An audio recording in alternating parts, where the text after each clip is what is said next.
This is a Squiz podcast. We're your shortcut to being informed. Squiz Kids! It's your daily news fix. Fun, free, fresh.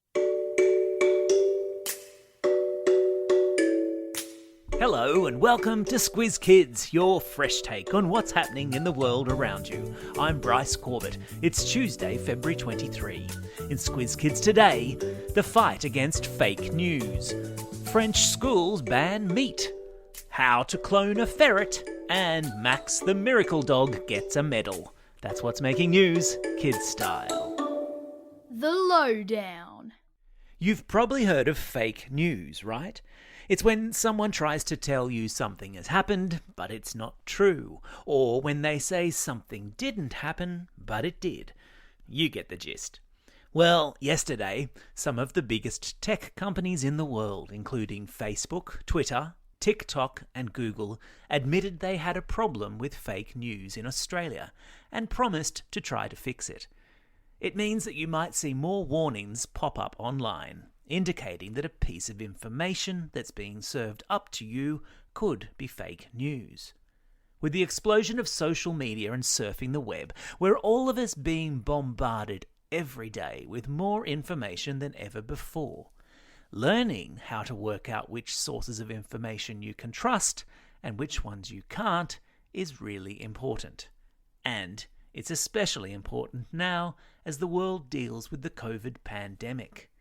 Public health experts are worried that with Australia's vaccine program starting up, there will be an explosion of vaccine scare stories online. And that's a risk to everyone's health. A name you're going to hear a lot in the news this week is that of Prince Philip. He's the husband of Queen Elizabeth II and the grandfather of Princes Harry and William. Last week, Prince Philip, who is 99 years old, was admitted to hospital in London. Grandson Prince Harry, who lives in America, is said to be preparing to fly home to England in case his granddad's condition worsens. Here's hoping he's up and at 'em in no time.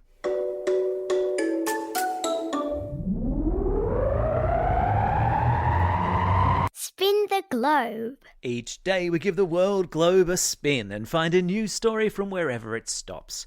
And today we've landed in France, where meat has been taken off the menu at some schools in the south of the country.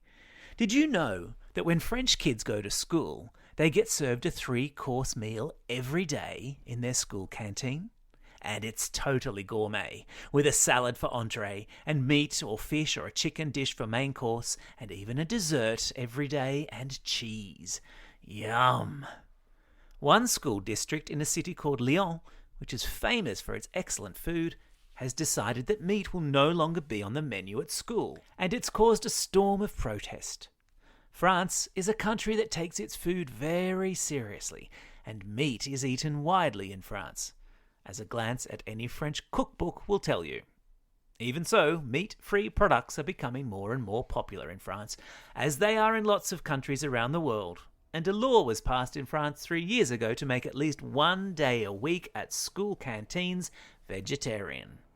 Just as long as they don't take away dessert. Animal Kingdom.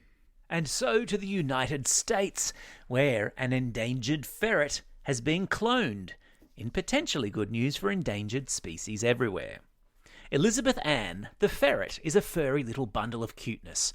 She's also something of a scientific miracle, in that she was cloned using the DNA from a ferret that died 10 years ago. If you've ever seen Jurassic Park, you'd know what cloned means. It means taking the DNA of an animal, living or dead, and using it to make another identical animal. What's DNA? It's the material inside every living thing that carries all the information on how that living thing looks and functions.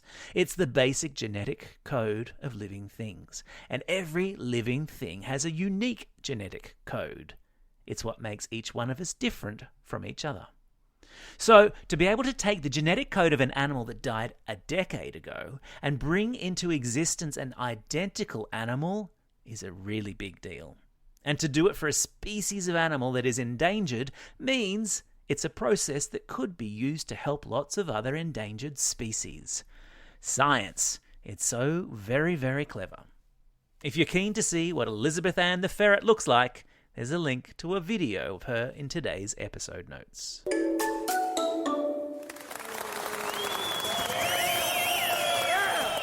Squiz Kids salutes.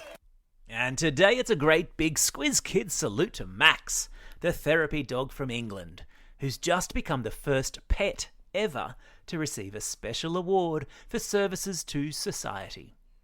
Max is a cute-as-a-button dog who lives in the Lake District in England, a beautiful part of the world with hills and lakes and stunning scenery. During the COVID lockdown in the UK, Max's owner has been live streaming their walks in the hills, and so many people in cities, locked in their homes or tower apartment blocks unable to leave, have watched Max's walks in the country, and they say it's given them lots of comfort in a difficult time. And so, Max has received an Order of Merit from an animal charity. It's an award that usually is given to police dogs or police horses for the work they do helping people in need. So the fact that Max, an ordinary pet, has received the award is a big deal. And yes, of course, there's a link to a video of Max in today's episode notes. You're welcome. Time for the quiz. This is the part of the podcast where you get to test how well you've been listening. Question number 1. In which country has meat been banned in some school canteens? You got it, it's France. Question number 2. What sort of animal has just been cloned in the United States? Yeah, it's a ferret. Question number 3. What's the name of the pet dog who's just received an Order of Merit in the UK? You've got it, it's Max.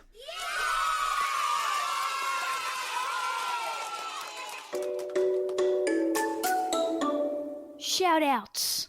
It's February 23. On this day in 1445, so almost 600 years ago, the first book ever was printed on a printing press, an invention that gave rise to books as we know them today. And what book was the first one printed on a printing press? Well, it was the Bible. How about that? It's also a special day today for these Squiz Kids celebrating a birthday. Roman from Edithvale, William from Sprayton, and Gwen, who's listening all the way over there in Oxford in the United Kingdom. And some belated birthday shout-outs to Lily and Rosie from Denniston East, Ryan and Bonnie from Mackay, and Josie from Richmond. Happy birthday one and all.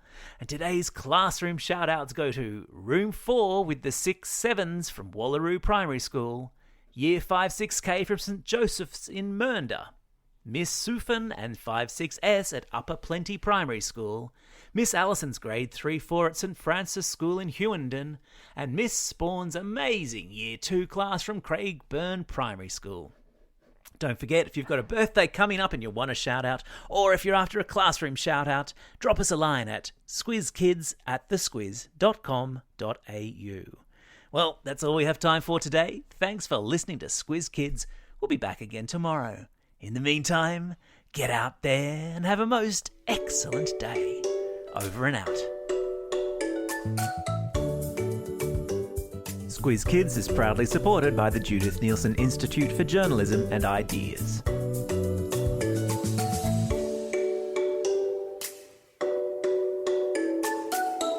Squiz Kids! It's your daily news fix. Fun, free, fresh.